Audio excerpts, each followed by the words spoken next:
What's up, you guys? Hey guys, welcome back. Welcome back to another episode of What My Sis Said podcast. Yes, and we're super excited for this one because we have a guest. Yes, we have a guest, you guys. One of our amazing friends, Miss Dani DMC. She is on the way here. So by the time she gets here, we were like, you know what? Let's just start the episode and just, chit chat a bit. You guys were barely hanging on. We had a late night last night. We weren't even trying to have that late of a night. But I know, it just like happened. 4. And I'm also still under the weather. I don't know when this is going to go away. So just bear with me on this video. My voice sounds like muffled, doesn't it?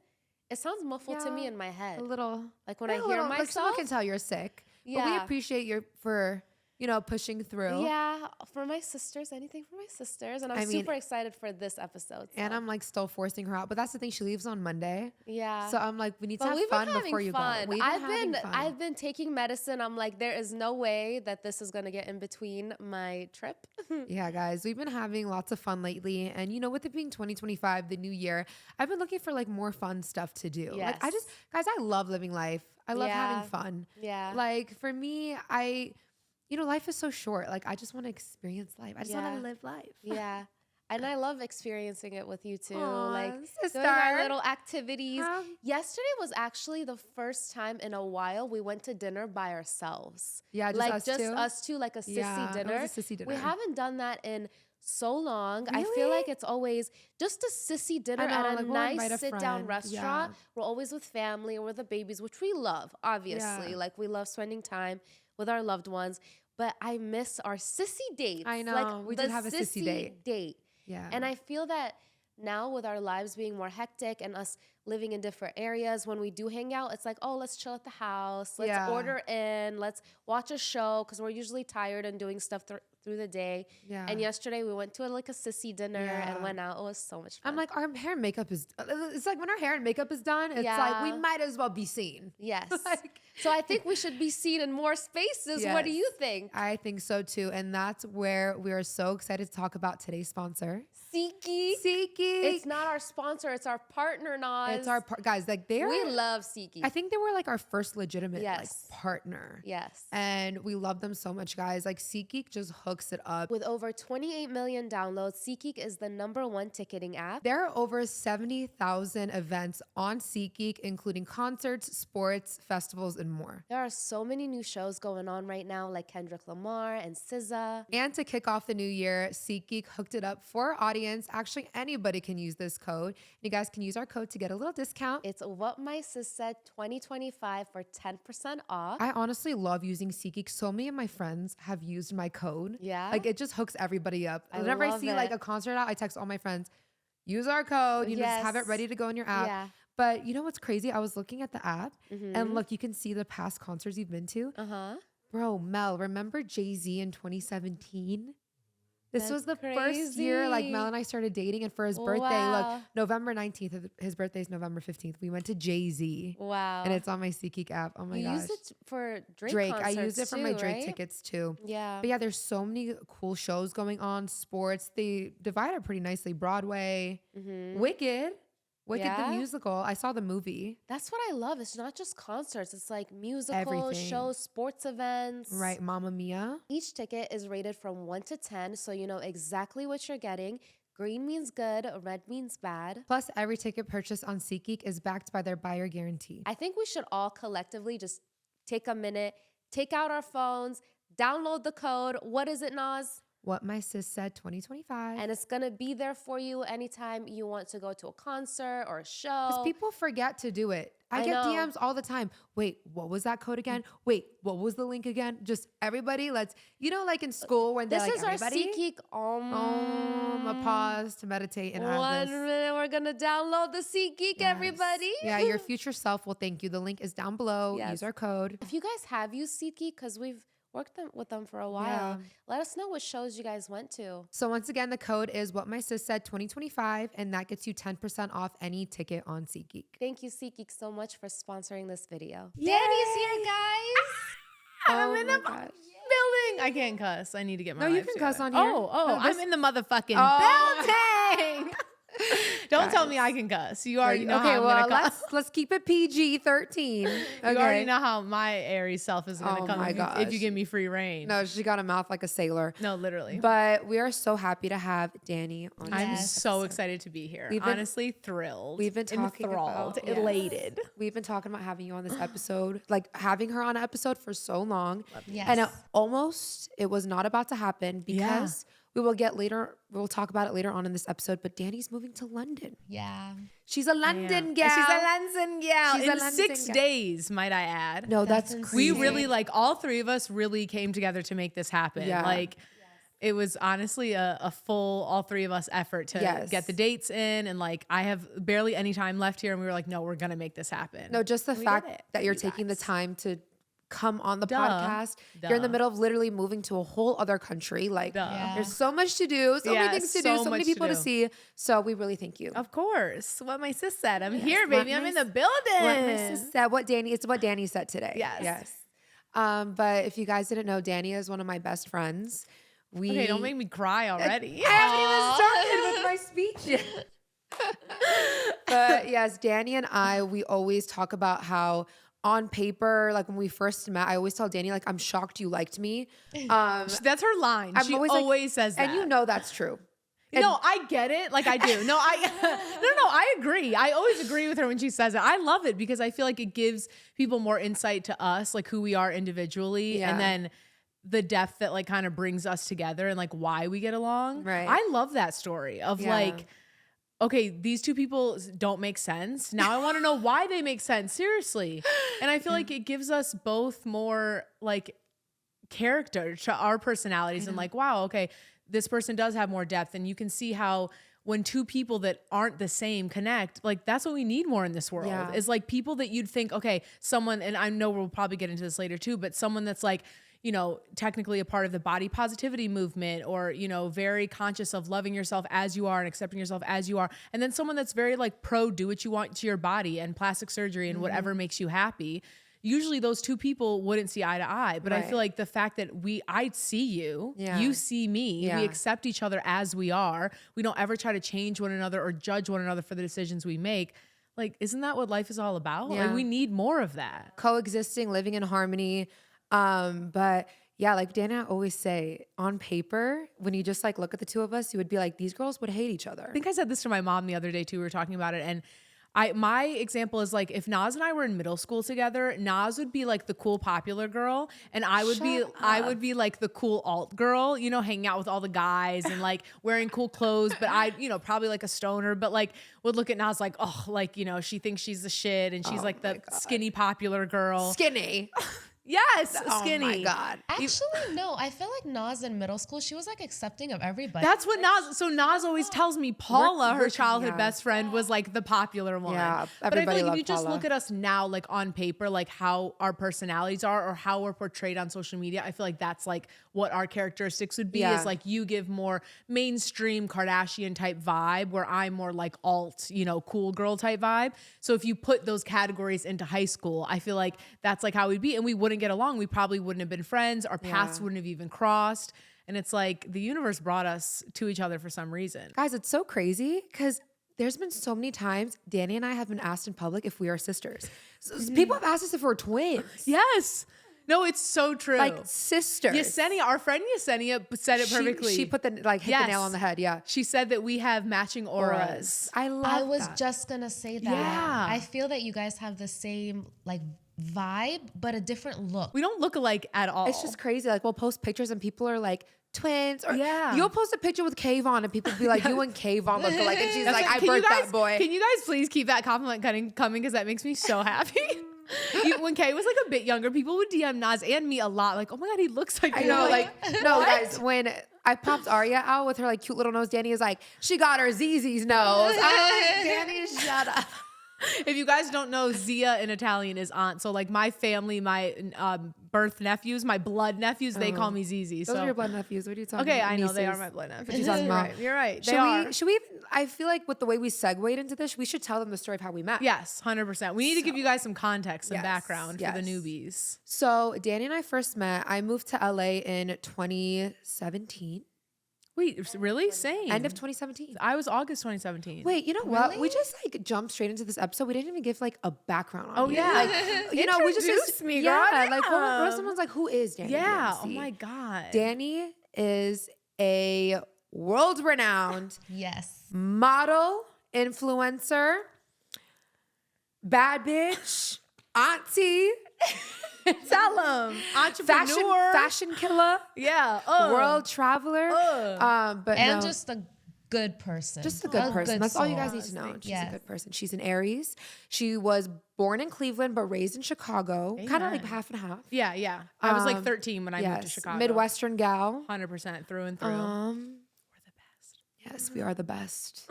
Guys, literally when she came in, I thought she was wearing Ohio She State. literally Doesn't it look like it says Ohio State? I'm like, yeah, girl, This is rep. collusion. ASOS, I love you guys.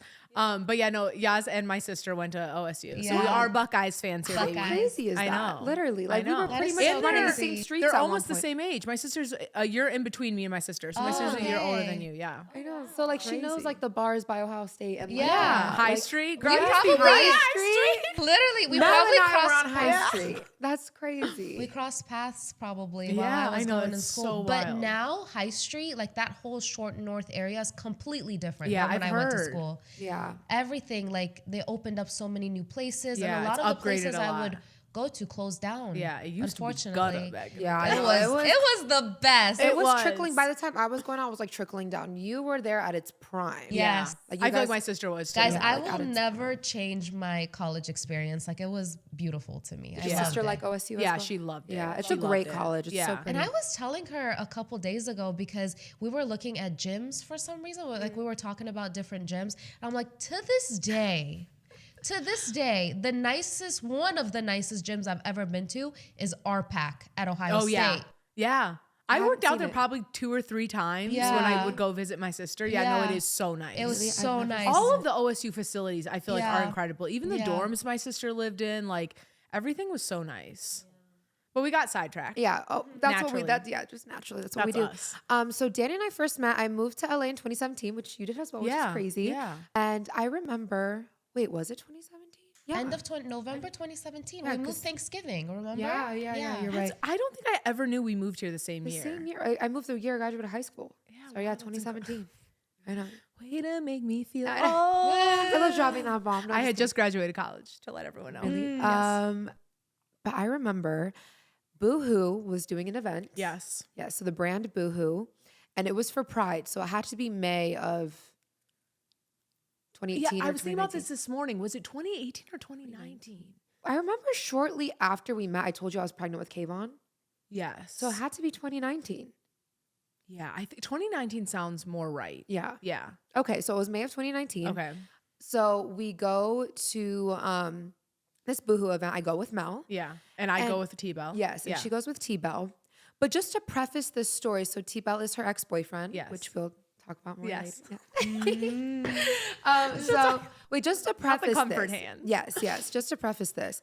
Like 2 days before this Boohoo event, there was a StockX event. You guys know like the shoe brand.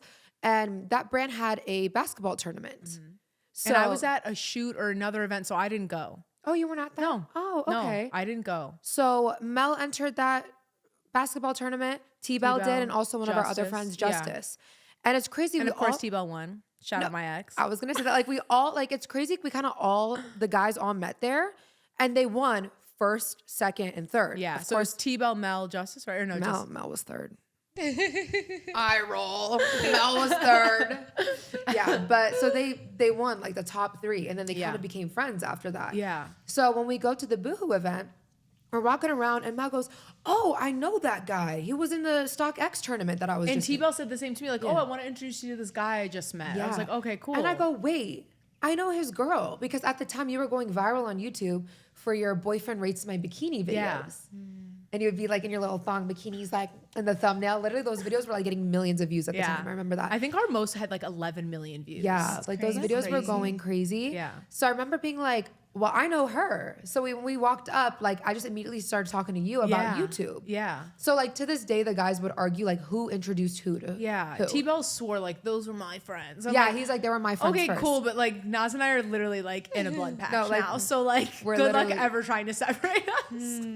No, literally. They want to be like, well, we introduced y'all. I'm like, I feel like I would have talked to Danny naturally. Literally. Like, and then I found out she was from the Midwest. I was like, oh, okay, bet. Right. Because I feel like when you're in LA and you meet people that are from the Midwest, like, you just know. We're a different breed. Right. You know, we're more chill, more down to earth. And I was like, okay, I could probably mess with this girl. But you know what? We like talked. It was at the Boohoo. It started out at the Boohoo headquarters, and then we walked to the parade, to the float to be on the parade. But like we said our hellos. We said like we talked a little bit, and then we kind of went our separate ways. Yeah. I don't remember like seeing you really after that. Me neither. I like on the float. Because I was with a couple of my friends. Because T-Bell had to leave. He had to go do like a Jumpman thing. And I was with a couple of my friends. I remember we exchanged numbers. And one thing I love about Naz, two things that happened very early on in our friendship that made me just love her was the first was that day, or maybe later, like we started texting or something. You know what? When T-Bell left, he told Mel, like, keep an eye on Danny. Because, you know, it's crazy. It's Pride in LA. Yeah. He was like, just make sure Danny good for me. Like, because he had to leave. Yeah. So I feel like when we were walking back, and it was crazy. Remember walking back? And, we had to call Ubers far away. Yeah. So I remember we started talking more because Mel wanted to make sure, like, you got in your Uber and like, got home safe. Yeah. And then I think you texted me or we messaged or something, and you were like, oh, we should like go on a double date sometime. People in LA, that is like the infamous line. Like, oh, we should hang out sometime. We should whatever. We should get dinner. Yeah. But Midwesterners, when we say that, we actually mean it. So literally like less than a week later, we went on our first double date to Jinya, which was Naz's favorite spot at the time. I was hyper fixated at the time. She was obsessed. And I get it. I get the hype now. Really? You hated it at first? Well, because I wasn't ordering right. I'm not a ramen girl. But then I discovered they have poke bowls, remember? Because we went to Jinya like a couple times. So I like it now because I know what to order. But we went on a double date. I love that she like made that happen and was like took initiative because I'm like that and it's like rare to find. Then the second thing is I want to say like 6 months into our friendship, Naz was like, wait, you're from Chicago. You live in Chicago. Like I really want to go to Chicago. Like I want to visit. Because we met in May. And went in December. I went in December. So that's and you were pregnant. 7 months. And you were pregnant with Vaughn. Yes, because we were 7 months shopping. later. Yes. We were FaceTiming and she's like, yeah, I'm going to be in Chicago for the holidays. And I'm like, well, we're in Ohio. We're 2 hours away. And she's like, you should come. It's rare that I invite people, one, that quickly to come to my family home. But two, like, you say it and you think like, okay, we're probably not going to make this happen. Naz literally 10 minutes later sent me a screenshot. Oh, here's flight options. I know, and I was like, okay, maybe she's still just talking. But then like she sent me the confirmation booked. No, and then you called me, you go, I didn't even ask my parents permission yet. No, I always say this, like, don't threaten Naz with a good time. Because she will take it every single time. Like, energy, baby. Yeah. Naz, I always say Naz made me love Sag. She's an Aries. Yeah. Okay, as an Aries, like fire signs usually love fire signs. I know, but I never really, my whole life was around Sages. Both my parents, mom and dad, are Sag risings. Okay. So like that makes sense, but I've never really been around Sages like that. Like you were my first like true experience with a Sag, and I want more. Give me more. I don't know many Sages either. Yeah. I think you're the only Sag I know. I really don't know too many Sag. Right? But I will say, like, when I see a girl and I just like see her on social media, I'm like, she's popping, like, oh my God. And then I find out she's a Sag. I feel that way about Aries. I'm like, oh yeah, duh, she's an Aries. De'Ara, Aries. Janae from Love Island. Sag. Love that. Like, we're our girls. Shout out to De'Ara and the Janae. whole world loves her. Yeah. I wonder why. Yeah. Sag energy. No, I feel that. I feel the same with Aries. And Aries are always successful. I'm like, yeah, girl, get your money. Yes. I can always tell when someone's a Cancer too. When a girl, like anytime I go on a girl's page, they just feel like a little bit more like whimsical. Yes. I love a Cancer. I do. I mean, obviously I dated one for 8 years. Oh yeah. Your ex was a Cancer. I mean, girl, a Sag and a Scorpio together. Actually, that kind of works. Because I've talked to water Aries. and fire go. It just depends. There's a lot of steam. It just depends because there were things that were like really good about my relationship and like being with a Cancer, and my Mars is in Cancer, so I attract Cancers. Like it's crazy. Before T-Bell, my ex before T-Bell, who's I'm not even gonna call him an ex because he doesn't deserve all that. But the guy I dated before T-Bell, his birthday was a day I can't even remember now, before or after Tyler's, and he was a Cancer. Cancers are always like they're just like they want me, and I'm like I don't want y'all anymore. Yeah, I will say, T-Bell was Dani's my last Cancer. You do the way you show up in the world is very hard and like tough, but the real Dani, y'all, is a gummy bear. I'm a big ass softie. That's what I was No, shocked it's to a discover that I know about you. you. Like deep down, you're very like emotional. I am mushy. I am. Mushy. And I'm really trying to like, now that I'm in my 30s, I'm really trying to step into that more. And you know, Naz has been like a huge cheerleader for me to like lean more into that and like my femininity, because I've just been through a lot in my life. So it made me really tough. And while I feel so much more vulnerable when I don't have that tough shell, like it's good to feel vulnerable and to just like, I would rather get hurt by someone than to allow the world to change me. And like, I feel like when I was a young kid, I was so like free and mushy and like all that. And I just got so much harder every time I got hurt and every time the world like kicked my ass, that it eventually turned me into someone that was really closed off and very much like Naz is always pushing me to, and Yas too, to be open to receiving help, not only from people in general, but men specifically. I really struggle with. I was raised by a mom that was like, if you want something done right, do it yourself. Yeah. And so I always hear that. And it's like, oh, well, why would I heard you talked about this on a podcast episode recently. You were one of your, what my sis said, saying how like, you know, you're asking, Mel will say like, oh, do you want me to do this? And you're like, no, I got it. And then you get flustered and you get angry, but it's like, he literally just asked you, do you want help? And you turned it down. Right. So I'm really trying to like step out of that and lean more into like this softer side of me, because it feels more authentic. Even though it's scarier, it feels like who I truly am. Of course, I'm always going to be like, I'm a Chi-Town girl, you know what I'm saying? I'm always going to have a little rough and toughness about me. And if you mess with somebody I love, I will get, no, I'm just kidding. But I want to lean more into that like soft, vulnerable side. And I feel like you both of you inspire me to do that a lot. Cause I feel like you and I have been working on that together. Yeah. Like that's been like our mission, and Yas is like cheering us on. Like, you know, I've been over here, girl. I'm trying to get you there. I told Dani, it's a problem that when I'm around you, I feel like I'm super feminine because I'm very masculine. So if you're out masculine, masculining me, then it's an issue. It's true. Yasmin's probably like, wow, you inspire someone to be more feminine.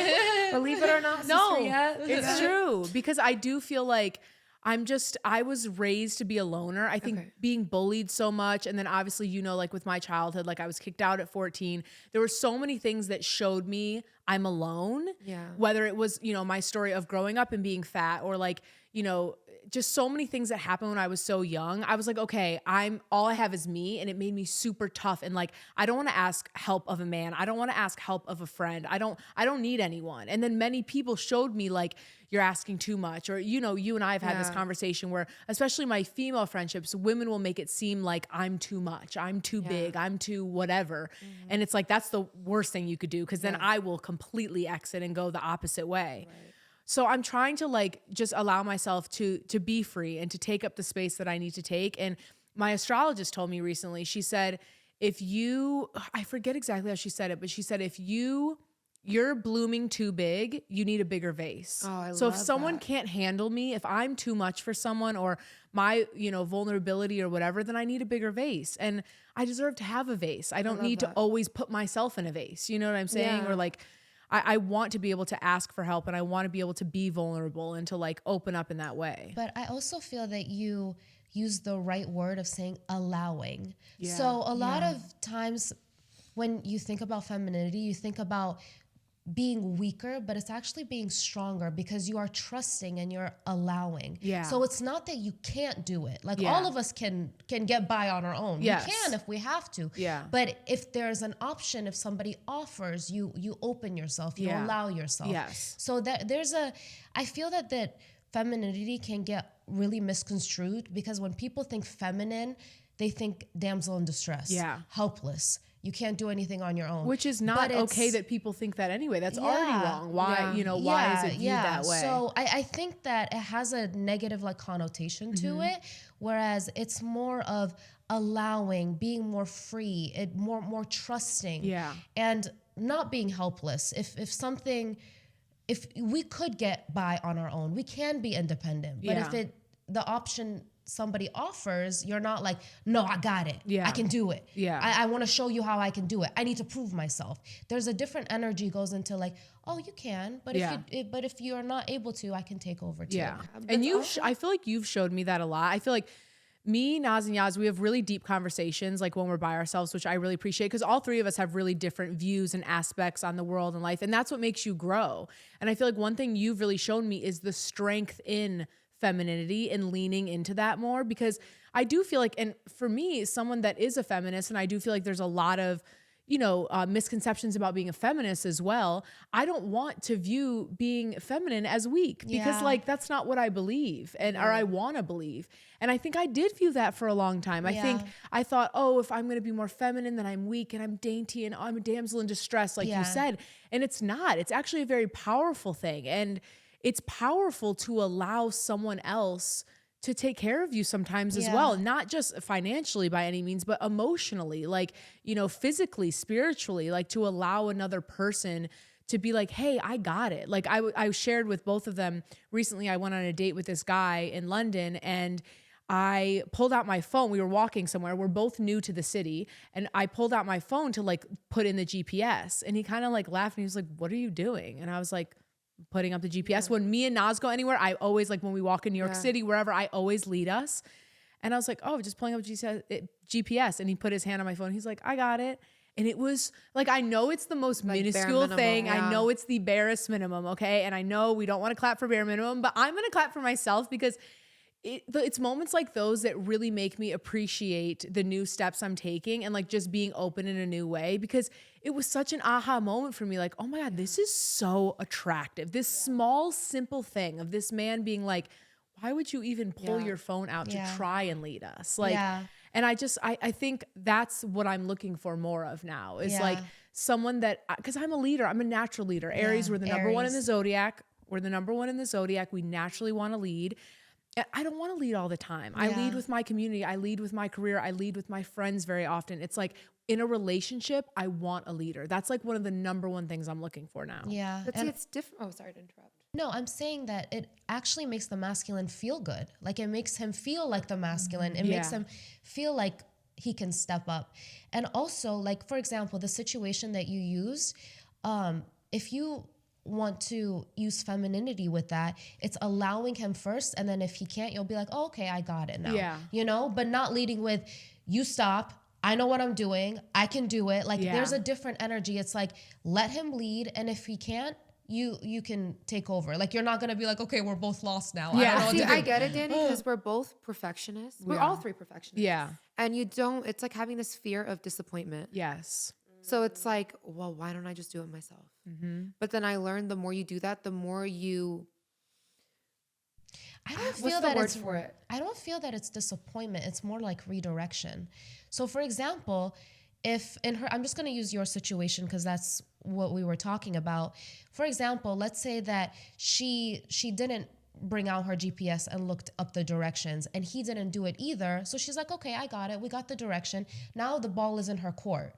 This man could not do that for you, and he's maybe like not able to lead you in the way that you would want. Now it's your decision. Do I want to continue this or not? Yeah. That's femininity. It's boundaries. It's knowing what you want and being like, you know what, you're a great person. It's just not for me. Yeah. Kind of thing. Sometimes it takes age and experience too to even realize. I swear. That because you want that. Yes. Yeah. And I swear for me, it really took that. And I'll take Naz's perfectionism to the next level and say what we really are. And that's control freaks. Yeah. Naz and we like control, which for me, I'm not sure for you, but for me, it stems from anxiety. I had anxiety really young as a kid. And I think when I feel like I'm in control, then it calms my anxiety.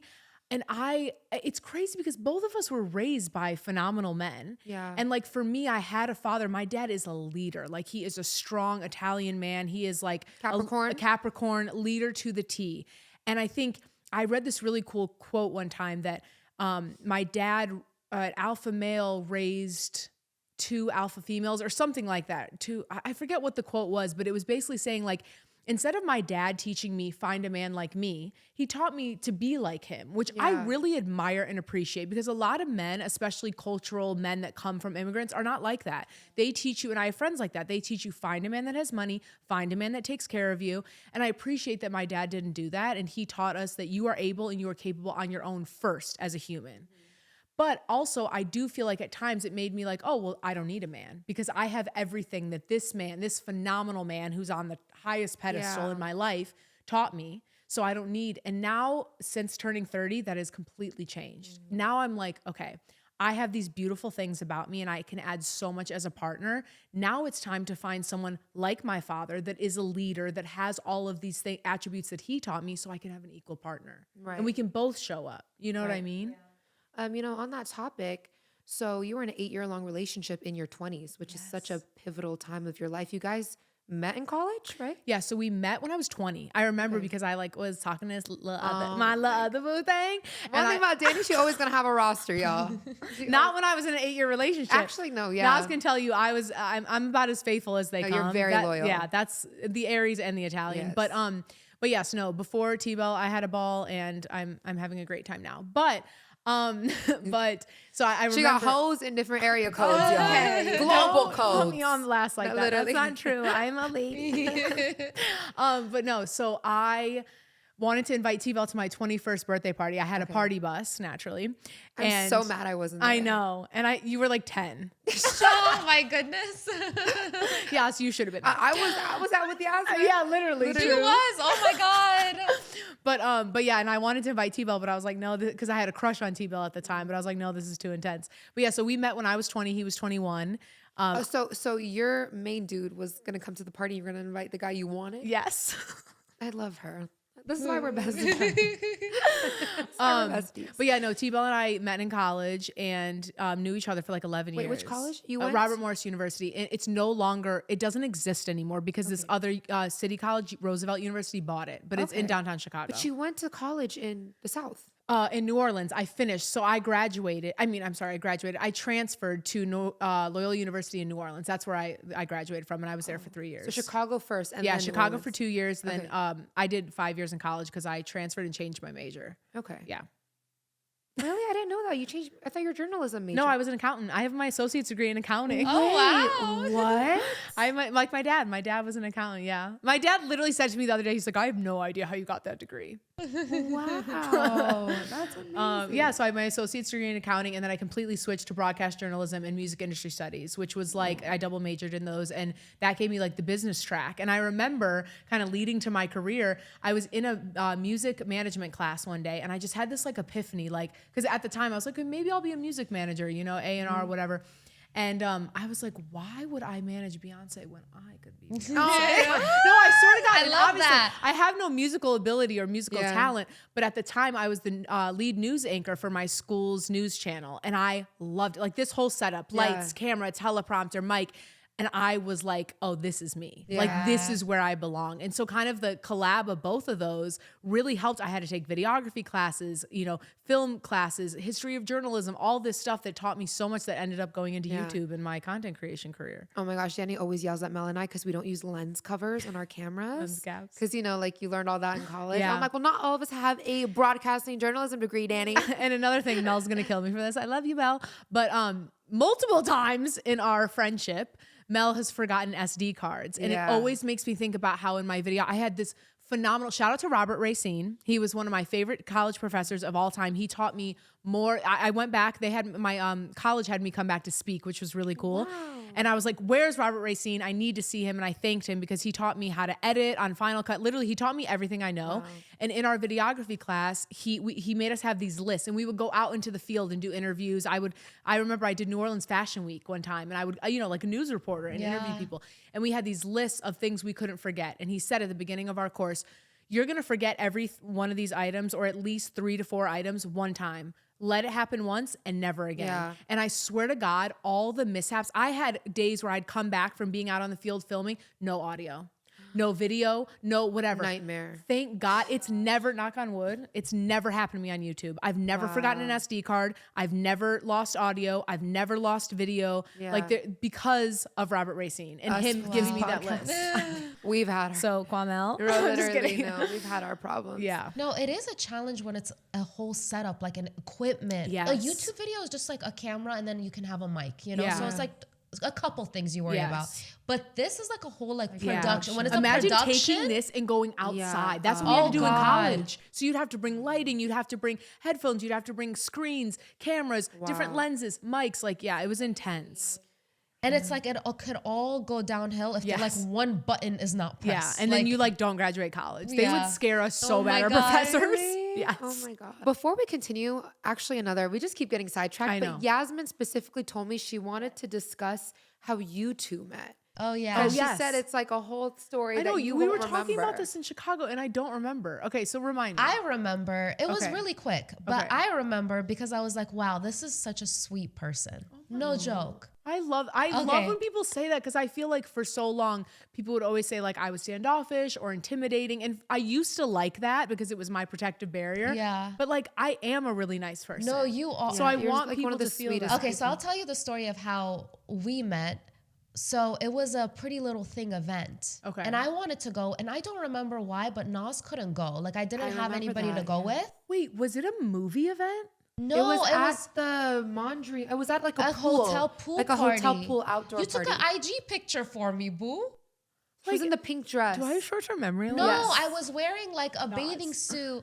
A bathing suit? No, it was like a bathing suit pool party, and I had like a cover up. T-Bell was there. Oh my gosh. Okay, first off, this was like 6 years ago. Yes. So forgive me. Yes. I'm totally remembering now. Yes. I totally remember. Yeah. All I I think I needed was was pregnant. outfits. I'm a fashion Outfits, girl. yeah. Give me an outfit and I'll It was like remember. a pool party type Yes, of thing. I had a blue top on with a jean skirt, white heels, Yes. and a tie white top. Yes, Totally. yes, I that was hate- it. So what happened is that I wanted to go to the event, and Nas I couldn't. think who was pregnant. Maybe you were pregnant. And Something I was happened. like, she I'm couldn't not go. in the mood, but Yeah. she didn't want to go alone. So you connected Yeah. us via Yeah, text. I was Yes. like, meet up with and Dani. that I had never met Danny. I didn't know anything really about you Yeah.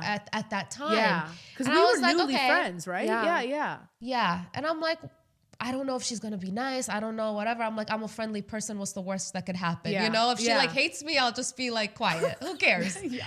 So then Nas connected us, and you were like, "Yeah, I'll pick you up." I was like, "Oh, thank you. Remember, Because we you live picked down me the up." street. yes. We're both in NoHo. Yeah, I was Yes. literally we gonna were like. literally like a 5-minute walk from Literally. each other. Yeah, It was crazy. but that was still sweet. Like that doesn't happen know, in yeah. LA. Yeah. So I was just gonna Western. Uber myself. So my thought process, I'm like, I'm just gonna Uber myself. I'm gonna meet you there. If you're nice, great. If you're not, I'll then leave. I don't know. I'll Uber back. Yeah.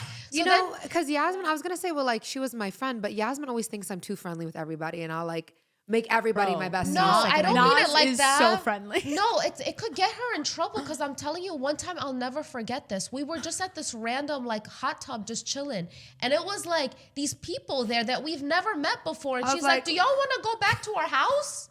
And I'm like, "No, something live can in go." the I have a building. perfect story to explain Naz, but I don't know if I'm allowed to tell it. Wait, what?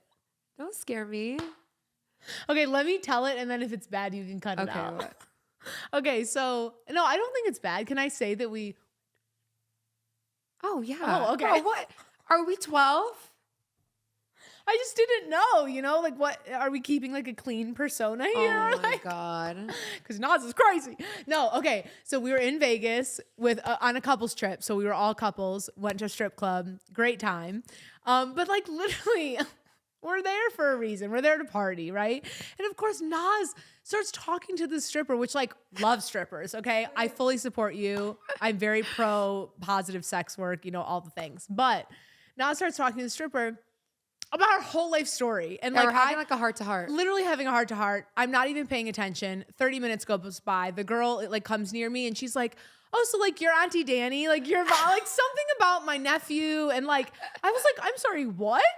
Like, then she like said something about like just Me all trying to these be more mysterious. Yeah, these like intricate details about Nas. Like that's just the epitome of Nas. Like Yeah. she's gonna make a friend wherever we go. And I remember, like, if you're just telling me a story and give me like a small detail, I remember it. And that's Yeah. with everybody. And I've had so many times people will tell me, "You remembered that?" yeah, Like, that's always something. because people love that. I'm They like, yeah. value that. Guys, by the way, quick side note, Dani and I, our favorite like GIF. The fact that we still even use GIFs. Our Oh, favorite GIF, yes, favorite GIF. GIFs. I was I'm like, gonna try gift. to see if we can put it on the screen. Yes, please. But it's the one. It's of our all- handshake. No, It's literally our like, cell phone handshake. What we know because we're both like fire signs. Yeah. We're both very fiery. When we know we're like in our super fire mood, we'll just send the picture. It's like a video of It's Elmo Elmo with doing fire, this. like- Literally, he's like this, and it's just like fire behind him. So literally, it would just be like, You know, We're about to wreak havoc on the world. Literally. you know what's crazy? I'm an Aries moon. And that's like your emotions. Yeah. So I can like relate because I'm super chill and vibey. It takes a lot. If you take me past that level. If you take me to a level, that Aries is gonna like I become like crazy. Yeah, no, amen to that. I feel you know, one thing I love about Dani and I's friendship is that, and Yasmin too. Well, you're my sister, so I guess it's not a friendship. But I feel like we can. I'm your sister too. No, literally, we're twins. You didn't know that? We're from the same womb.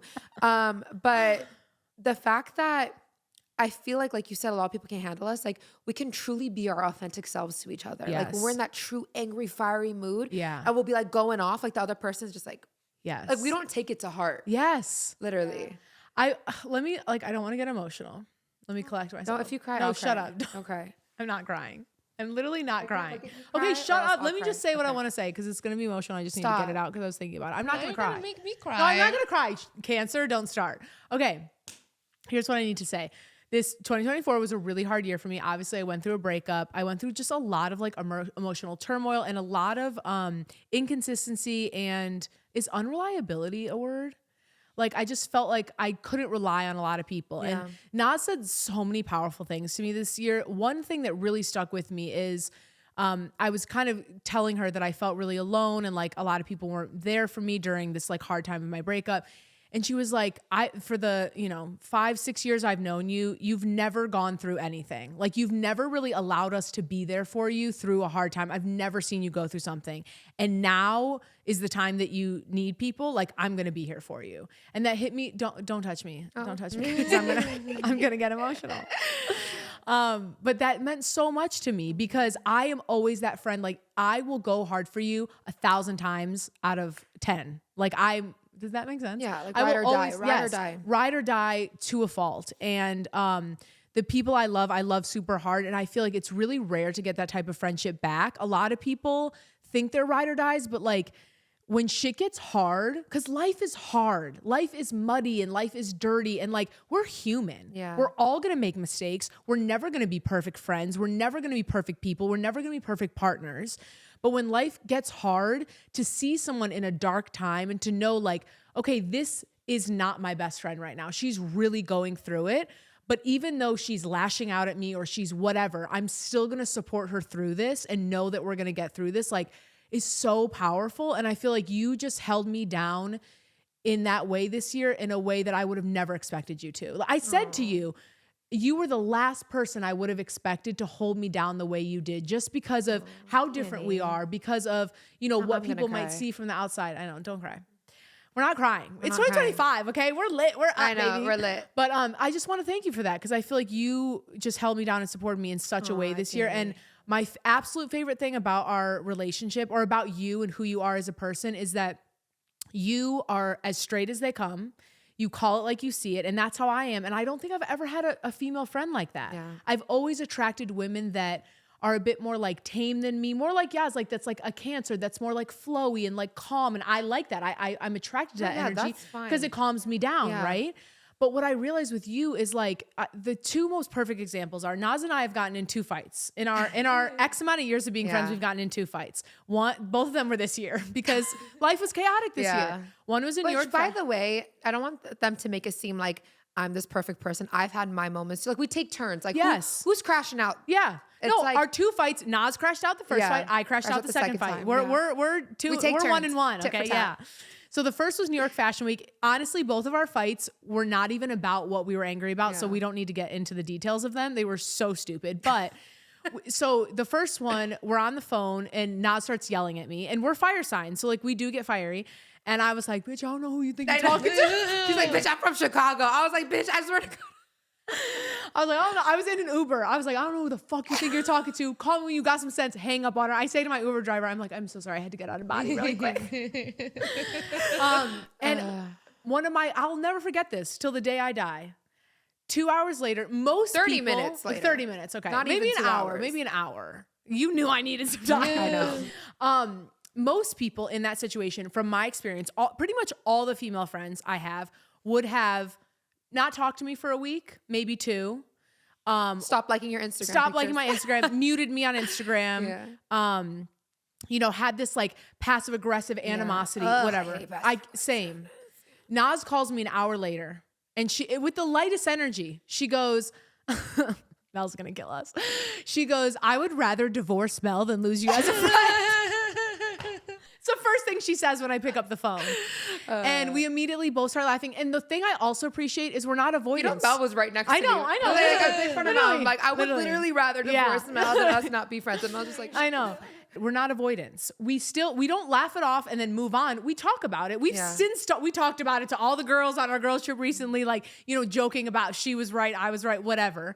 We always talk about it, but then it's just very light. And it's like, I just appreciate that you're like, we're never going to make this actually deep. And then our most recent fight was again over something really petty. And I was down bad. I was in a really dark time. I said to Naz on the phone, I have nothing left to give. No, literally now, whenever now it's a joke. That's like, that's our line. Literally our inside joke. Like when, like the smallest inconvenience, I'll be like, I have nothing left to give anymore.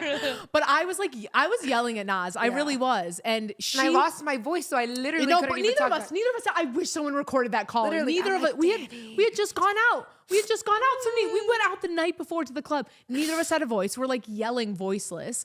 Oh, bitch, you had a voice. I know, I Mel did. heard you from Mel was downstairs and we were upstairs and he's like, was that Dani? And I was like, she'll be fine. Voice. I was like, she'll be fine. But no, I was just down bad. And Naz, you guys want to talk about having friendships, different ages. I'm 31 years old. Naz just turned 26.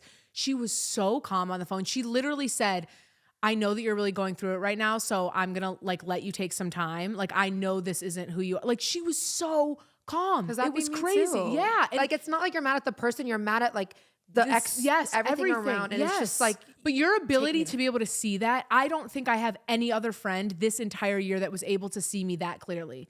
To be able to see like, this person's hurting. This has nothing to do with, even though she's yelling at me, she is disrespecting me right now. This has nothing to do with me. And you chose to give me empathy and grace, two things that a lot of people have not offered me this year. And I'll never forget that. And I'll forever be grateful for that. Seriously. And I will always offer that back to you. Also, it was my turn to call Naz back after we hung up. And I didn't because my temper was not there that day. And instead, she again could have easily just let it go. She called me the next day. No, I sent you a text at 7 a.m. Literally, I opened my eyes. I looked over at my phone. I'm like, I swear to God, if there's not a text from Dani, and I'm going the fuck off. Yeah. I looked, no text from Dani. And you don't think I was fighting with my man. Yeah. I was like, I can't believe you went to bed last night. Yeah. But when she called me, the first thing she said is, you're wrong. You should have called me. No, you did. And I right away was able to, because that's one thing about us. We will always admit when we're wrong. And I did say. But you went out that night. That's why. True. You said I went out that night. You were out till like 4 I needed to go out. I went out that night. I was out till 4. Without me. I know. The first time right when I woke up and saw her text, I texted her right away. And then we got on the phone and I was like, you're right. I was. And even before we go into the depths of like what happened and blah, blah, blah, Naz is like, we're not fighting over this. We're not fighting. This is dumb. And it's like, sometimes you just need that friend that says like, we're not fighting. This is so stupid. What are we actually fighting about? Let's come to a resolution. Let's figure out what's wrong and let's move forward. 2025, if you want to apply to be my friend, that is the one to join the Dani DMC friendship club. The application needs to require you to be a confrontational person that is conflict resolution based, that can openly talk about their feelings and can have empathy and grace for people. Send me a copy of that application and an NDA. But I feel like the reason that you guys are able to do that is because you guys hold friendships so near and dear to your heart that you like select a few friends and you pour everything into them. I feel that a lot of people are more quantity than quality, and they just want like a lot of people, which that's fine, but it's almost impossible to pour that much energy into every single, like if a person is friends with 30 people, like you don't have enough to split. Yeah. We haven't talked about your childhood. Okay. Whoa. I thought we weren't going deep. Yeah. No, I want people to know like, who is Dani DMC? Yeah. Because you look on your Instagram, you see this bomb, stylish girl. Like literally guys, Dani is the worst because she's going to be like, I just threw something on. Her throw something on. Like one thing about you, Dani, you're so good at accessorizing. Yeah. Like she'll be wearing a leggings and a regular shirt. She hates leggings. Don't wear leggings. She doesn't wear leggings. I'm just talking out my ass. Like that. Okay, maybe like yoga pants, like flared yoga pants. Wait, can I just say quickly why I don't wear leggings? Why? As a fat kid, my entire life, all I could wear was leggings. I remember at one point I had 3 to 5 pairs of the exact same legging from Torrid. It was the only thick black non-see-through legging, and they were in my rotation. So now that I'm able to not wear leggings, you'll never catch me dead in a legging. I mean, you will catch me dead. All of high school, I only wore leggings. Yeah, that was the style. That was the time. Putting into the Uggs, yeah. But like for us bigger girls, they didn't make anything else. Like we had no other option. Yeah. It was black leggings till we die. It was before like fast fashion really like Yes, blew up anything. with more options. Yeah, I could totally see that. But you guys see Dani on Instagram, you see this beautiful, bomb, confident, stylish world traveler. Yes. What do you want people to know about the real you? Well, okay. The first thing is that is the real me. No, that is the real you. But like deep down, I try to be as truly who I am. I think the biggest compliment I get from followers or people I meet in person is that like who I am online is exactly who I am in person. And that's something that's really important to me because I feel like obviously there is a lot of facades and personas that we see on the internet. And so I want people to always be able to see me. But I do think I've gotten feedback from some mentors of mine, some people that I work with that I can be more vulnerable on the internet. And I feel like it's funny, you guys, my family lately has been like my cousins, my aunties, everyone calling, checking on me because I've been more vulnerable on the internet. And they're like, are you okay? Yeah. Like, are you good? Yeah. Literally on my way here, my auntie called me, my dad's sister called me like, I saw you on Instagram looking sad. I've really been trying to show more vulnerability because again, like I touched on in the beginning of this podcast, that's something I struggle with. But I want people to see who I really am. I think that I had a really interesting, intense childhood and it's still hard for me to talk about a lot. Like I haven't really talked about it publicly much. But it's who shaped me and like who, you know, it's what made me who I am. And I think that a lot of people can relate to trauma, obviously, and can connect with you more when you talk about that. So my childhood in Cleveland was pretty good for the most part until like second grade. Like I touched on earlier, I, was really fortunate to have two parent household. My sister and I have always been best friends. My parents like love each other and show up for each other so well. But starting in second grade, I started getting bullied really bad. It was by boys too, which like people say getting bullied by girls is the worst, but boys is pretty rough too. Like it makes you like rougher, I feel like. And so it was hard. From second grade to eighth grade, I was in a Montessori school. So I was with all the same kids, which I really suggest changing schools for kids. I think that's really important. The kids should not be from K to eighth in the same school. Really? You need a change. You need a change of scenery, teachers, students. But yeah, so I was bullied really roughly, to the point where I was thinking about this the other day. Like one thing I never really touched on was when I was in fourth grade, one of the kids that bullied me, I started paying him to stop bullying me. $20 a week. Sounds so pathetic, but yeah, I paid him $20. Did he physically bully you too, or just like verbally? a bit, but it was mostly verbal. Oh my God. And the teachers didn't like. No, and I had the principal of the school who's also a teacher, horrible man, not a fan. He told me that if I lost weight, I wouldn't get bullied. Oh my goodness. Yeah. This is before the internet. Yeah. When people really did like crazy stuff. But yeah, no, the teachers were, we had some like verbally abusive teachers too that would scream. We had this one teacher that would scream at us at the top of her lungs. Like she should not have been a teacher. But yeah, I paid this boy $20 a week and then I got caught and I got in trouble. Like because I was paying it. They didn't really understand why I was paying him. They thought I was just paying him to like be my friend, but not to not bully me. Wow. I didn't really tell people I was being bullied. I always felt like I wanted to be this strong kid. But it was tough. Like, even on my birthday, one of them shoved my face in my cake on my birthday party when I brought the cake and the snacks and all of that. Like, it was brutal. God. It was bad. Yeah, it was really tough. And then one of them passed away a couple years after middle school in a motorcycle accident. And everyone decided from our class to go back to, how Ohio is. Everyone's like kind of close knit. So everyone decided to come back together for his funeral. And I was going to be the only kid not going. So I was like, okay, I guess I'll go.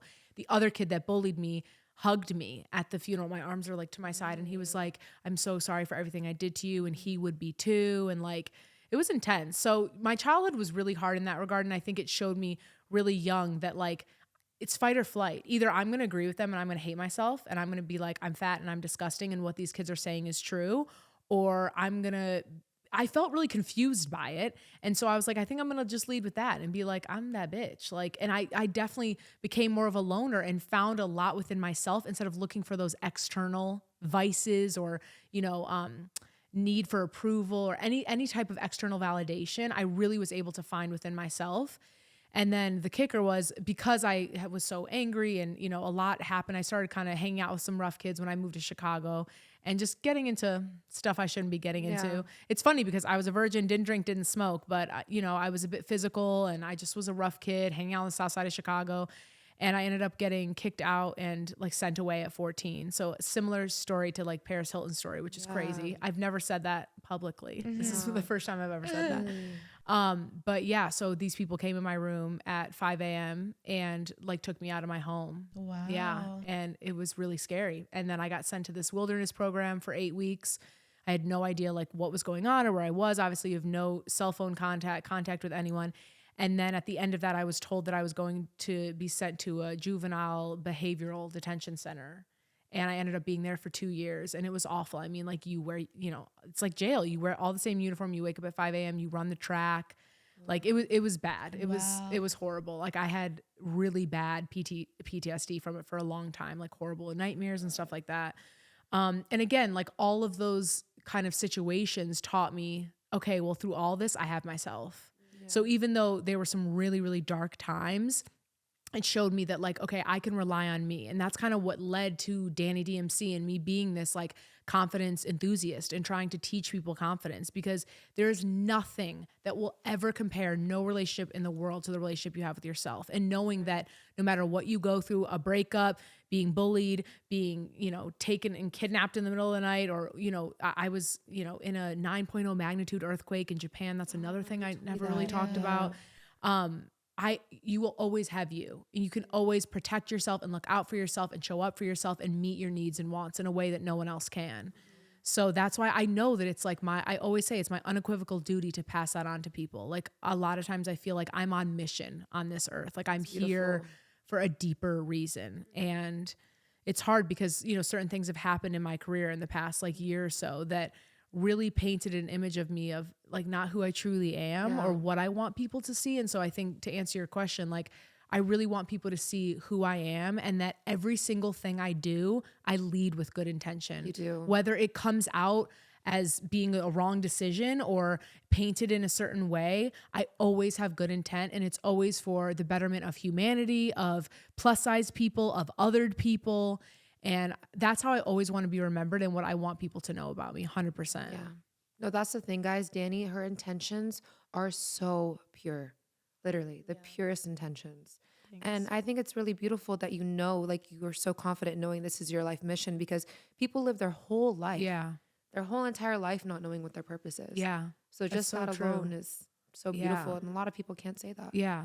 That's a fact. Naz always says you and Dani are so different, but you're very similar in a way of like you have love for all people and you genuinely try not to judge. Yes. Like genuinely from the bottom of my heart, it's like even if something I don't understand it, I'll be like, I don't understand it. I won't judge it. Yes. You know, like I always try to empathize with people. You do. Always. Because I didn't get a lot of empathy as a kid. There was always something wrong with me, something to be fixed. Like, and I don't ever want to do that to people, you know? Yeah. So when did you start creating content then?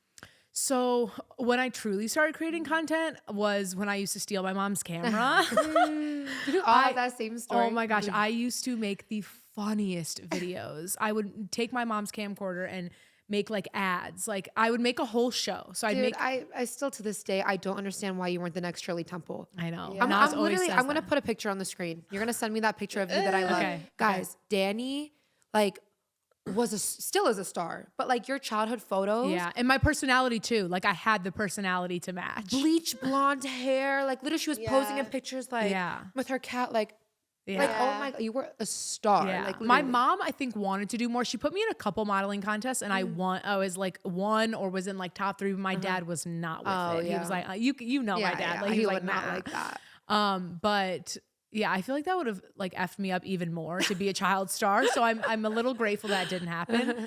But yeah, no, I definitely had a spark in me as a kid. I loved being on camera. I loved stealing my mom's camera. And I give my mom a lot of credit because she always had a camera in our face taking photos and videotaping. She lost her mom really young, so she wanted to have record of like everything. Aww. And I swear that's what made me love the camera. Yeah.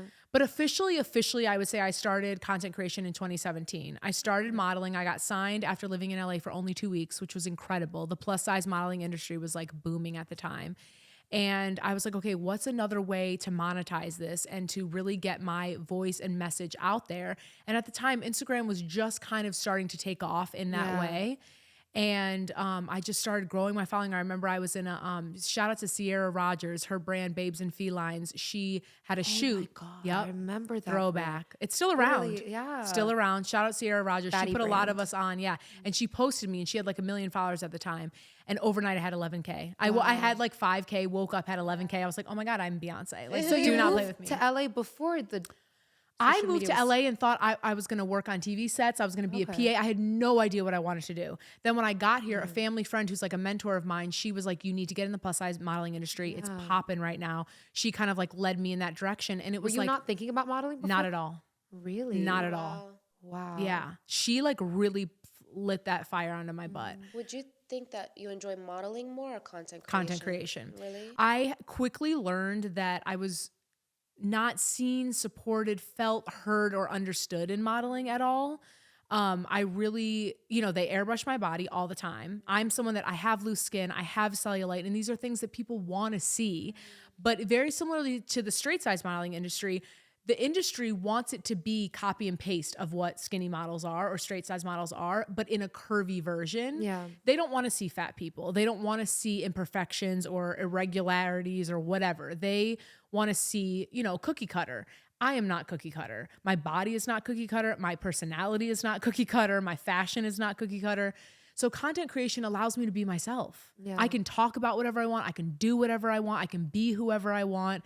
And I quickly learned not only is the money 10 times better as well, especially as a fat model or a fat person on camera, but I had so much more control and creative freedom. Yeah, that's one thing I didn't like about whenever I do have opportunities to model.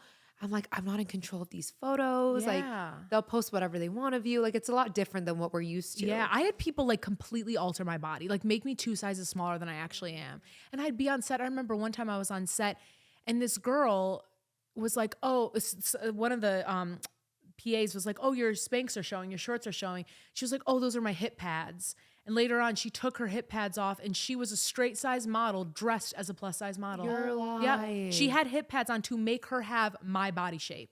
Wow. She literally was straight up and down. Wow. Like, why not hire someone that has that actual body? Yeah. These hip pads were, I'd never seen anything like it in my life. This was like 2018. I'd never seen anything like that. Yeah. So would you say when you started content creation, it was more you want to show off like your fashion, or was it just like I want my message out there? Message, 100%. I thought, you know what? Fashion is a great way to get this message out there. It makes it more digestible than someone just speaking at you on camera and saying, be confident. Yeah. Although How to Be a Bad Bitch did numbers back in the day, okay? Yes. But I thought, this is a great way to show at the time, and shout out to the OG YouTubers, but at the time I did not feel like there was a plus size YouTuber that was swaggy and fly and off the cuff and a bit different, more city, like how I am, like streetwear, that showed the cool girl. Like if you think about it, if you think of Euphoria, if you think of any of these like shows that are teenagers, high schoolers, college students, whatever, you never see like the cool fat girl, the cool bigger girl that's confident, that is in the sex scenes. You never see plus size girls in sex scenes where they're completely naked like you do other actresses. Or just the girl that's like the it girl that all the guys want. And like, to me, that's the storyline I've been living. Like, if I want a man, I get him. Yeah. If I, want to wear an outfit, I find it in men's sizing. I custom make it. I go to a tailor. Like, I'm going to do what I need to do to make sure that I'm fly. And I'm not just fly for a fat girl. Like, I'm fly, period. And I could go head to head with a lot of these skinny girls and my fits are going to eat 10 times out of 10. Yes. And so I want to show girls that. And it started off as like, I want to show plus size girls. Then it turned into, I want to show other girls. Like, whether you're dark skinned and society tells you that you're not beautiful, whether you're Muslim and you wear hijab and society tells you, why are you wearing hijab? Yeah. Whether you're part of the LGBTQ plus community, whatever it is that the world is telling you, like, you're ugly, you don't fit in, you whatever, I want you to feel safe with me and seen.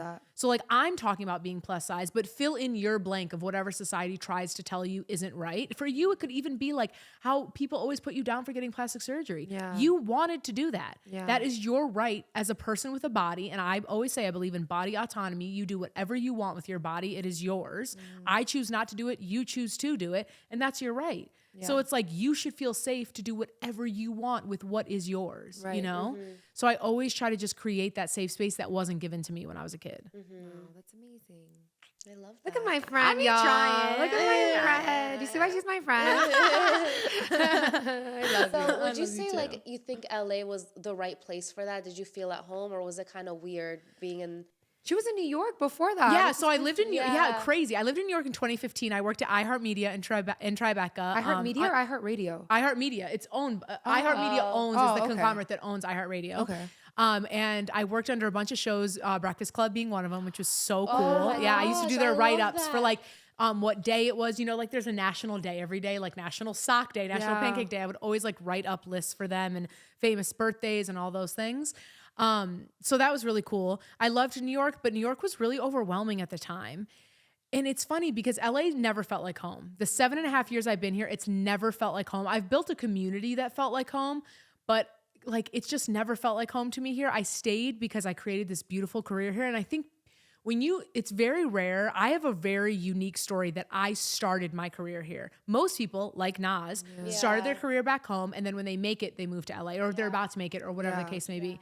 For me, I had no career, moved to LA, created this career. So I think I started to have this self-limiting belief that like, I can only have success here. Because I started in the mecca of it all, I can only be this successful here. Yeah. And I'm so glad I'm breaking that because I'm unhappy in LA. I don't think that I'm my best version here. My astrologist said this. Shout out to Megan, my astrologist. She's so good. Naz has seen her now too. I put her on everyone. But she said to me, in LA, I have a glass ceiling and I've seen what I can accomplish here, what I can experience here, what community I have here, what brands I work with here, but I'm at the top of that ceiling. Yeah. And now it's time for me to go somewhere where there is no ceiling. Yeah. And London is such a different space. Like there's a beautiful content creation space, but it's much more community based. Everyone is so much more chill. And it's like, we're not all clawing to this like inevitable top, which I'm not like that. Like if we're clawing, you got it, girl. You go ahead. I'm gonna stay over here. You know what I mean? I feel like LA has become very oversaturated, especially I always talk about the TikTok craze, the TikTok boom of 2020. Everyone moved here and it just feels like very repetitive. We're seeing the same people. We're doing the same things. And it's like, for me as a creative, I need to be inspired too. And LA does not inspire me anymore. I don't feel inspired here. In London, I feel like there's no cap to my inspiration there. I just feel like too, the streetwear fashion, is just so walking different. around is incredible. How fast did you realize when you were in London? You're like, oh, okay, I'm gonna move here. How did London even come about? Okay, it's so crazy, you guys. So okay, I've gone to London multiple times throughout my life. My family's from Italy, so when I was a kid and we would travel, we would go through Heathrow a lot because it's a huge that in Amsterdam. Heathrow. They're a huge connecting airports. And so this year, lo and behold, I had a family reunion in Italy. My dad and I went because my sister was having my nephew at the time, so my mom stayed back. So it was a father-daughter trip.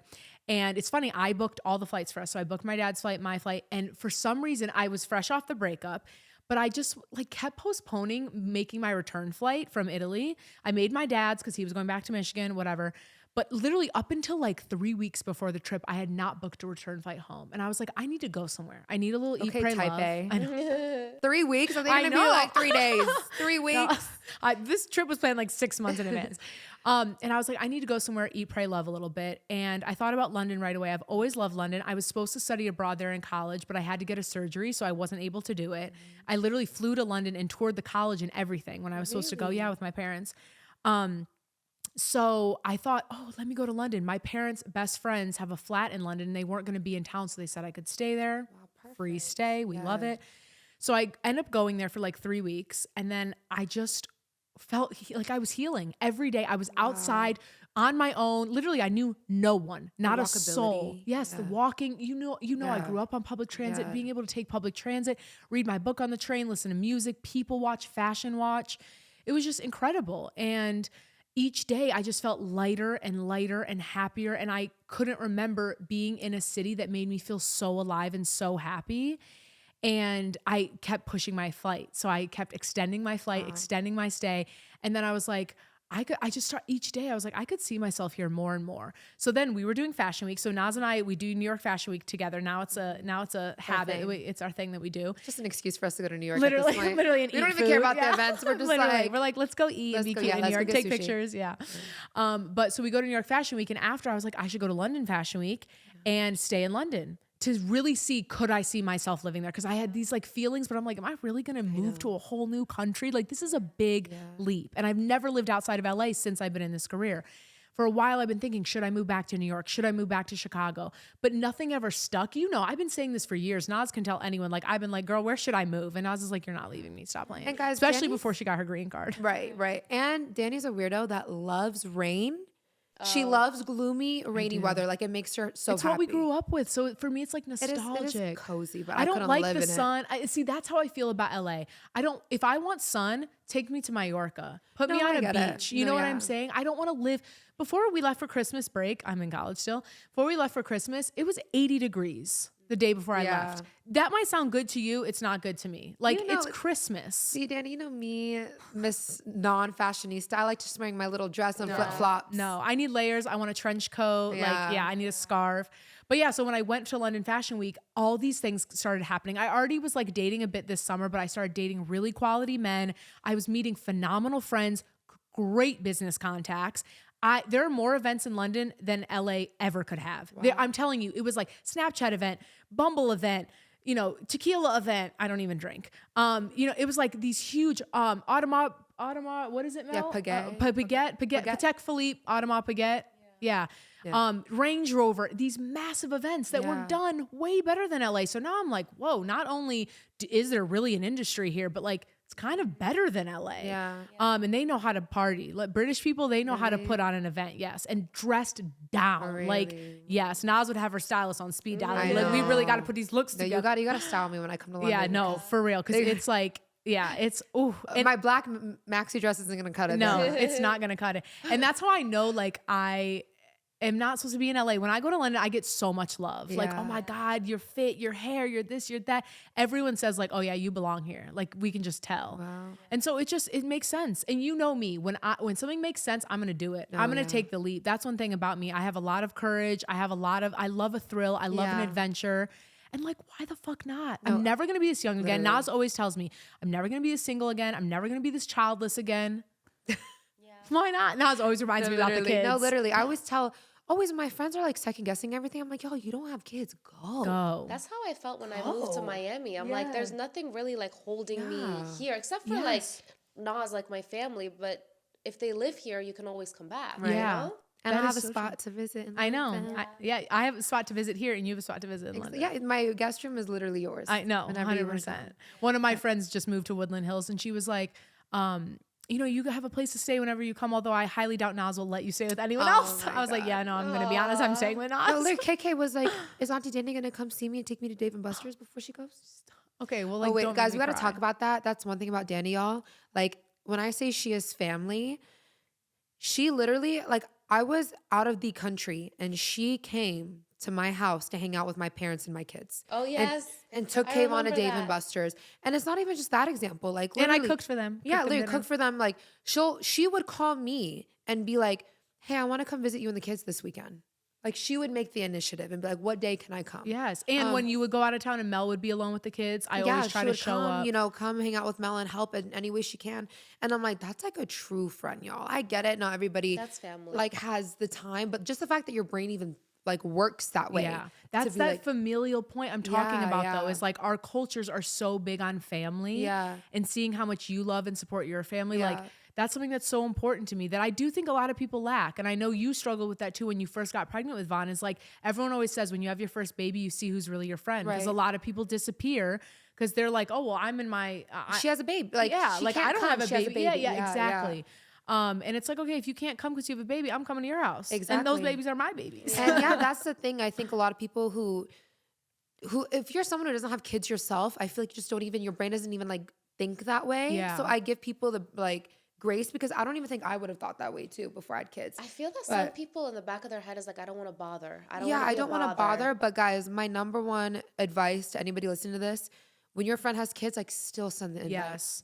Invite them to everything. My sister told me that too. Like, don't ever think that like they have kids, they can't come. Allow them to make that decision. That's not your decision to make. Yeah. If she says no for a whole calendar year, still be keep like, inviting her for you to come. Yeah. Moms, you know how I feel about mothers. You have a soft spot for moms. I do. I think because my mom lost her mom so young and she always talked to me about it. And now as an adult, I gave my mom, so I was a really rough kid for my mom, you guys. And she was motherless. Like she had no one to call and be like, Mom, how do I do this? And that will make me emotional because it breaks my heart.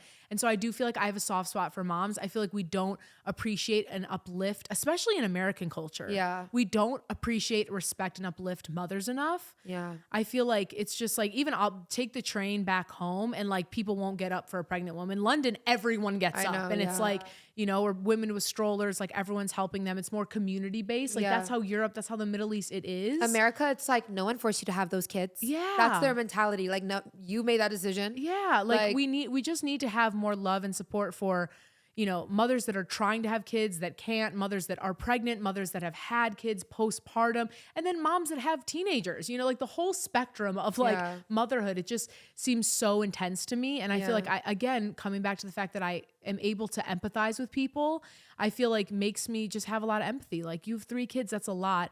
And you've allowed me to come into your family and be a part of it. Like I'm going to show up for those kids. I'm going to show up for you. I'm going to show up for Mel. You. Yeah. No, I love my babies. Oh my gosh. I remember. Where were we? We looked at the camera. The ring camera. And literally Dani and Bob are like. Yes. We literally see Bob and Dani like this. I love NAZ'S parents too. I love your parents. They love you. Yeah. No, I love your mom you. always like messages me. I just love your parents. Like they're the best. I love your whole family. But yeah, no, I just feel like met Dani's mom when we went to Chicago. Yes, yeah. Your mom Well, is you met my incredible. mom. That's crazy. You guys are the same zodiac sign. I know. You guys like mirror each other. Like we do, but we also have a lot of differences. My mom is a people pleaser, and I'm not at all. Also, their age group. Yes, I think it's also the older generation. 100%. Didn't have Dani DMC to look up to on Instagram. You know, like you're taught to just you know take it. My mom was like the peacemaker of her family, like make sure everyone's good, you know, type of thing. And me, I'm the opposite of the peacemaker of the family. Well, literally same. Now I am, but when I was a kid, not so much. Elmo, give. Fire. Elmo, give. Literally. But yeah, no, I love my babies. KK was the first baby to make me an auntie as an adult. So I had a lot of friends that had babies when I was in high school and college, and then long time had no friends that had kids. Vaughn was the first because it went Vaughn. We always get the order wrong, but the oldest, it was Kayvon. Then is Shine older than Theo?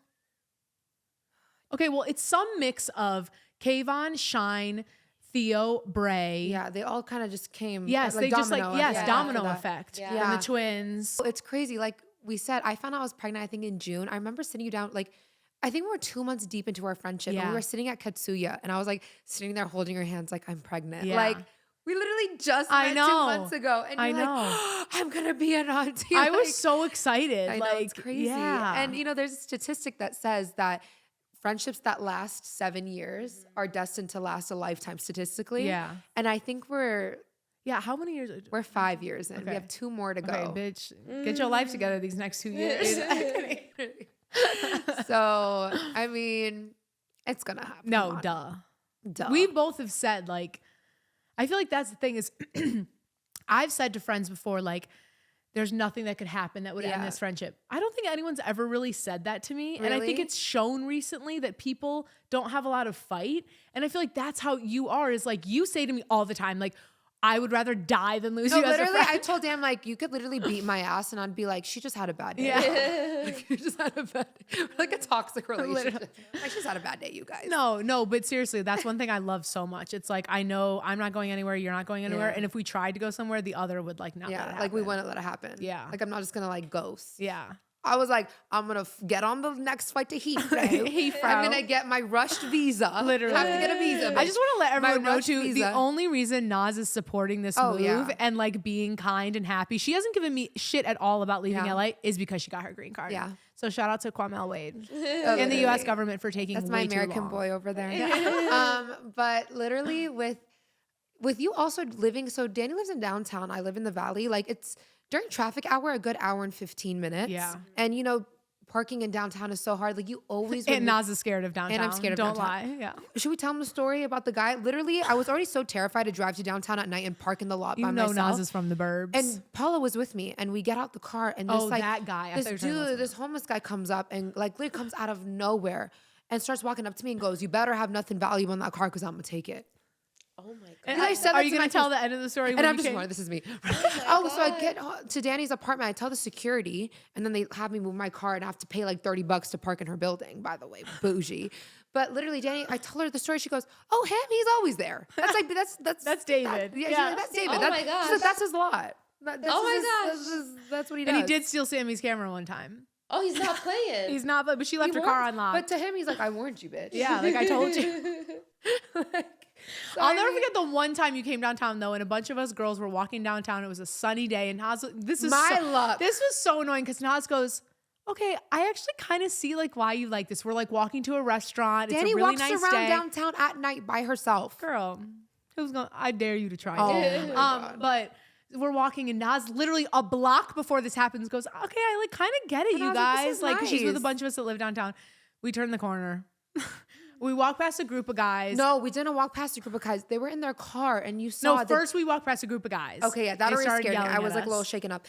And yes, a car is driving by, and the passenger hops out, and the guy just like slowly is driving to keep the car going. No, that's not even what. At first, they're yelling at us from the car. Yeah, we don't say anything back. We're ignoring them. So then the guy in the passenger hops out the car. Yeah. So then he gets out the car and he starts we're walking. He's backpedaling, trying to talk to us. You know, like walking backwards. Naz is.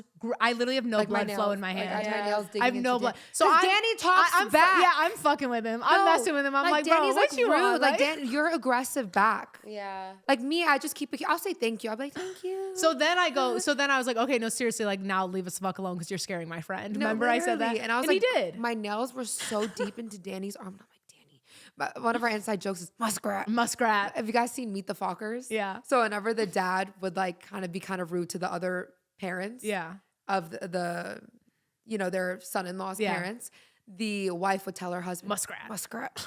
Naz says that to me all I know that's my way of being like, Dani, muskrat. I noticed that you and I are like that. Like we're very cautious. Like we get scared. Yeah, it's because you're from the burbs. Maybe. Like I don't If I probably stayed in Cleveland, I probably would have been like that. That's why I always say Chicago raised me, because I think Chicago made me rougher around the edges. Yeah. Just like being a city kid, and like you experience a lot. And then also like, I mean, you're a curvy, so like I'm sure you can relate to this, but like I started getting catcalled when I was like 9 years old. Yeah. So like it's not okay, but you get accustomed to it. And so you start to sometimes make a joke out of it. Now there's a time and place. In Chicago, I will say I don't talk back because there's been some horrible things. I've lost friends. Yes. Oh my God. It's like, it's awful. So you do have to be careful, and I'm not the best example. I know time and place, I feel like, but shout out to me moving to a new city that has a new country that has no guns. Yeah. And the catcalling is like slim to none. Like they almost do not catcall there compared to America. So I'm very grateful for that. I feel like catcalling is a little bit different than a guy literally coming up to you and not leaving you alone after saying no. Yeah. That's what scares me. Is like after you say no, keep following and like touching. I'm like, dude, no. Yeah. That happened to us at dinner last night. A guy approached me, asked for my number. I said no, and then turns to Yasmin and is like, "What's your number?" And Yasmin's like, "You just talked to my sister, like right next." Men are like actually like, no. Practice hearing that word and understanding what it means. No, he wouldn't leave you alone either. He was like, "She comes from a good family, your family. I like that." And I was like, "It's so funny." When we were in Chicago, you were like off doing your thing, and this guy is like leaning over, trying to talk to Yas, and you can tell she's like leaned like this, like so. Sorry, I know you guys just didn't hear me for a second, but she's leaned so far away, and of course, me being the aggressor, I was like, "Yas, you good?" And she was like, "Yeah," but like I could tell, and I was like, "Can you back up, please?" So Dani has no tolerance for bullshit. I don't, especially if you're making my friend feel unsafe. Yeah, male or female. If you're making someone feel unsafe, like I'm not okay with that. Yeah. What are some other fashion pages you recommend that are similar to your style or that inspire you? Okay, definitely Sierra Arenas. Love her. She's a stylist. Very cool. Siera. Skylar Marche, I think that's how you say it. She's so cool. Her interior decorating of her house too, and just like her creative aesthetic and vibe is remarkable. Those are the first two that like come to mind right away. It's really important for me to follow people that like inspire me and are a bit different than me too, because I want to be like inspired in a different way. But I really try to find like internal inspiration. I think that's something I'm always really focused on, is like not looking too much external and just doing like what feels right and good to me. Who else would you say inspires you aside from just fashion? Everyone in my family, my mom, my dad, my sister, they all inspire me in their own right. My family, like, you know, especially I talk a lot about my great grandma and then my poppy, my grandpa, my nono. They all just really inspire me. Their stories, what they've been through. It's funny. I always say Queen Latifah and Tracee Ellis Ross. So Queen Latifah was the first like curvy woman I ever saw on Fresh Prince of Bel-Air when she was on the episode of Fresh Prince of Bel-Air, and I felt really seen, which goes to show like we don't look alike. We're different races. We have different backgrounds. But like she made me feel seen. And so I always keep that with me because like I know I can make other people feel seen that don't look exactly like me. And then Tracee Ellis Ross was also same. She was curvy. She had a big booty on Girlfriends. I loved that show. Me and my sister watched that show.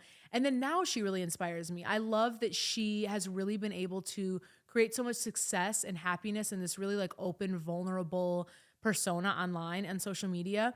And showing that like you don't need a man to be happy and you can be single without kids in your 40s and like just be free and love life. And like I can just tell she's very spiritually aligned and like happy. And I just think we need different experiences. We need to see the mom that is married with kids. We need to see the single woman that chose to not have kids and doesn't have the stress of a man. Sorry, but it's true.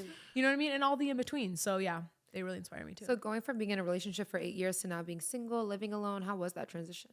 Hard. Really hard. A lot of, you know, crying myself to sleep at night.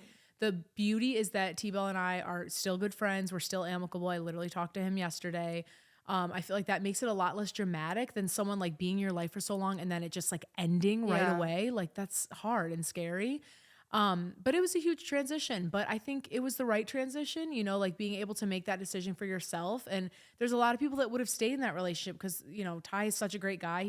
I have nothing bad to say about him and I never will, but we just were going in two different paths. Yeah. And I think it took a lot of courage and beauty from both of us to be able to say, okay, like this just isn't working out anymore. Let's separate and, you know, create our own life path. And so I feel like that's been my North Star. That's what's been guiding me is like, I know this is the right decision. So I'm just following through with that. That's amazing. Yeah. And you have your big move. Yes. So London exciting. 2025, baby. I'm coming for you 6 days. She sold her car. I sold my car, my furniture. I bet that felt so good though. It did. It was scary, stressful, scary, unknown. But like, I'm really trying to I want to have a new life. Like I want to, you know how people say you have a midlife crisis? I hate that concept. I feel like for me, I'm having like a flourishing 30 moment where I'm like, I'm in a new time of my life. I'm newly single for the first time.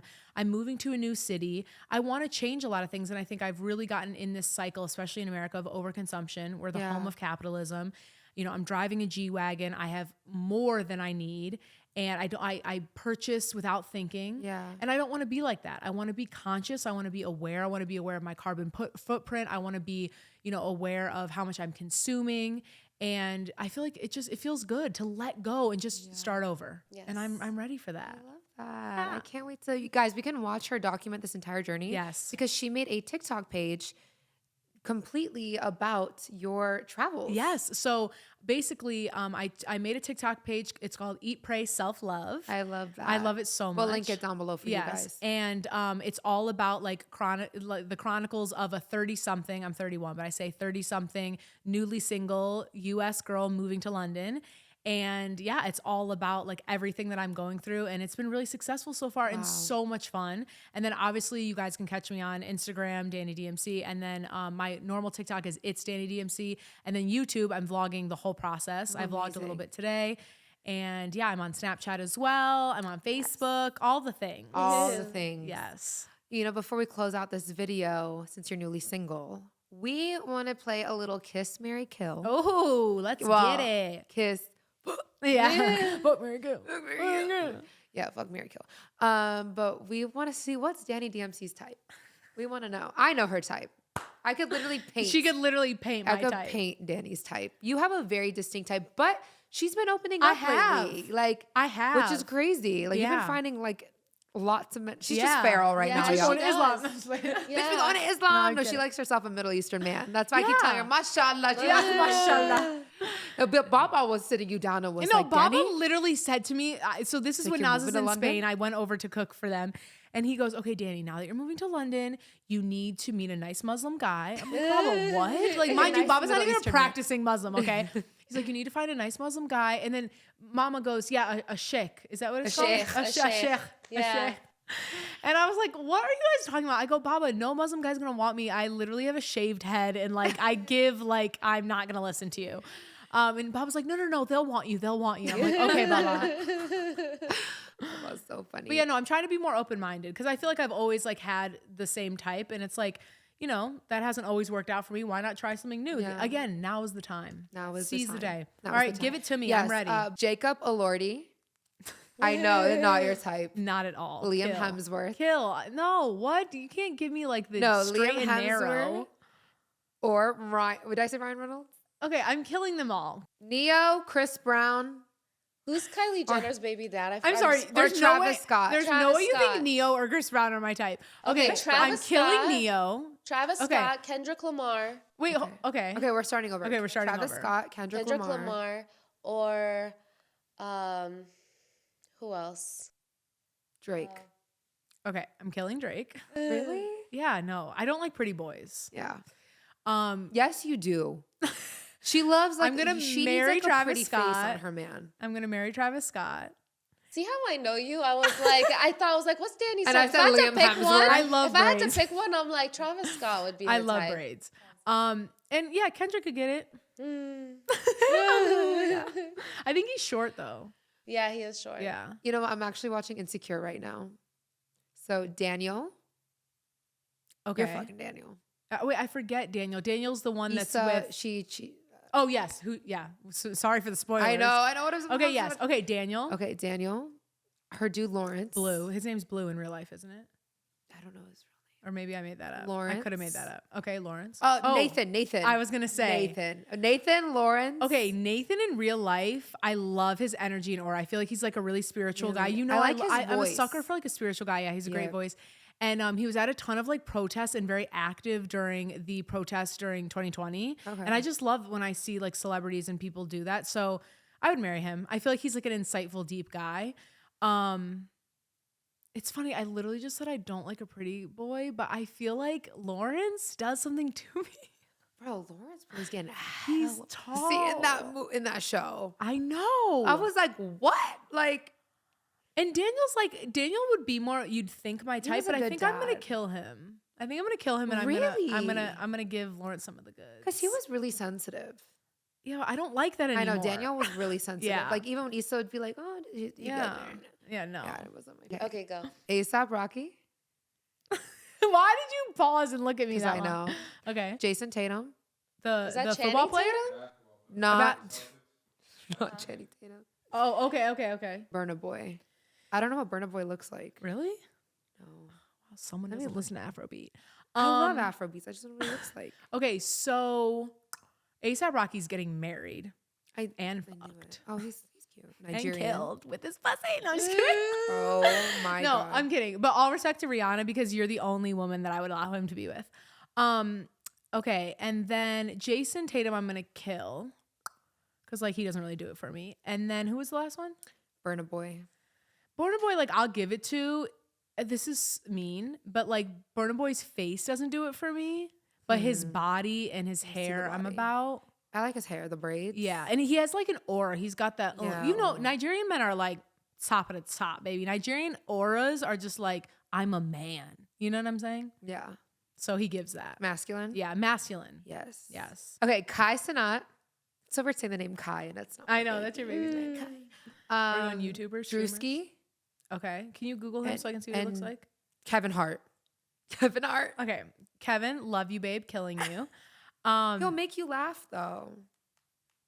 Yeah, but he's a cheater. Didn't he cheat? I mean, like, I'm not Aren't really. They all? No, not if you're with me. I know what Kevin Hart looks like. Drewski. Oh, Drewski. Okay. I just need a reminder. Honestly, Drewski's funny. Like, he makes me laugh. So I think that I would give him a little ride to Pound Town.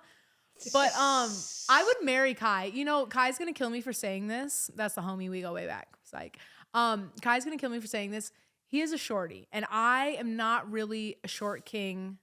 Because you're tall. Lover. She's like 5'10". I'm 5'9", You're tall as fuck. I am You're tall. taller than 5'9". No, I am 5'9". People like think I'm lying when I say I'm 5'9". I'm 5'9". I have these big ass shoes on Yeah, today. she's always wearing like platform something. So she's like 6'1" technically.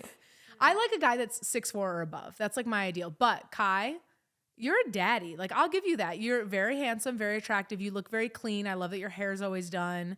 So yeah, I would marry him. And he's funny, bro. Like Kai, I love Kai. Like I watch his I consume his content. And you know, I don't watch anyone. Yeah. So yeah. Kai, I'll marry you. Okay, guys, so we're gonna be wrapping up this episode. Thank you so much for I don't want to go. This was so fun. We're actually getting dinner after this and hanging out. My girlies, always. Before you have to go to London. I'm so excited to see your content there. I know. I'm Guys, so excited. wait, I'm about to cry because I think this is Don't like cry. technically our last day hanging out.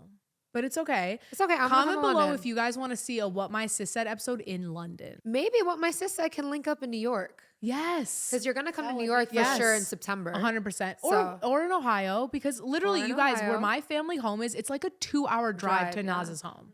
And YASMIN'S. So like, we're going to see each other for sure. Like, There's it's not like question. I'm never going to see you again. Yeah. Also FaceTime every day. Yeah. Don't play with me. So this was fun. Thank you guys so much for being having me. And I'm here. so proud of you. Seriously. Like, I love to see you guys win. And I love what you've done, how dedicated you've been. People don't know the blood, sweat, and tears that goes into all of this. They just see your beautiful faces. And they deserve their flowers. You guys are really hard on them, especially Naz. Don't make me come kill you. But please, like, give them love. They're such good people, and they love doing this for you. So, you know, you guys make it possible. So keep giving them love. Yeah. People need to be nicer to you too. In real life as well. Yeah. We all Don't make me come. We should all just be kinder to each other. Yes, everybody. we should. 2025, Everybody. let's just be kinder. Yes. Yeah, especially on the internet, please. It's important. All right. Love you guys so much. Yeah, I love you. Make sure you guys follow Dani on all of her platforms. We will link Yes, everything please. in We need the to watch her description journey. box. Yes. And you already know. If you don't listen to me, listen to what my sis said. That's Today was what what my We're all Dani said. sisters. You're a sister now. Yeah, we're twins. I know. Yes. We're triplets. together. We're triplets, actually. Thank you guys. We'll see you next Bye, time. you guys. Bye, loves. Bye. Yeah.